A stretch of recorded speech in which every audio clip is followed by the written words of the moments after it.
scrivimi, ti sto cercando. anche quando penserai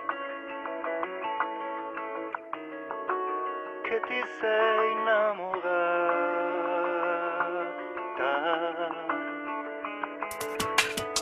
Ora che il vento sta portando via l'ultima pagina di questa lettera che mi fa compagnia, la mente viaggia sempre in tante direzioni, aprendo un barco solamente a quelle sensazioni. Cosa rimane di noi, dei miei respiri, i miei tuoi? Soltanto fumo troppo denso da negarci, e poi sarà diverso adesso, non sarà più lo stesso. Viene difficile buttare giù anche questo testo. Sarà perché lasciarsi è un po' come cercarsi dentro le pieghe dei ricordi e non voltarsi, ma farsi una ragione. E anche se soffre il cuore, trovare il modo di annullare il suo dolore. Anche se il tempo non ci ha sconosciuto mai, Ti chiedo questo, vorrei solo che un giorno tu mi scriverai per raccontarmi quello che non so.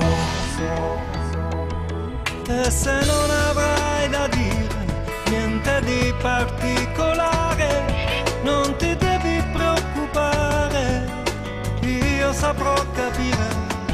A me basta di sapere che mi pensi anche un minuto, perché io so accontentarmi anche di un semplice saluto. Ci vuole poco per sentirsi più vicini. stavo guardando un fiore ma sembra spento, come i tuoi occhi nel momento in cui ti perdo. È una bugia velata, dirsi comunque vada, nessuno più si fermerà sulla mia strada. Anche se il tempo non ci ha sconosciuto mai, Ti chiedo questo, vorrei solo che un giorno tu mi scriverai per raccontarmi quello che non so. E se non sai come dire, se non trovi le parole, non ti devi preoccupare, io saprò capire. A me basta di sapere che mi pensi anche un minuto, perché io so accontentarmi anche di un semplice saluto.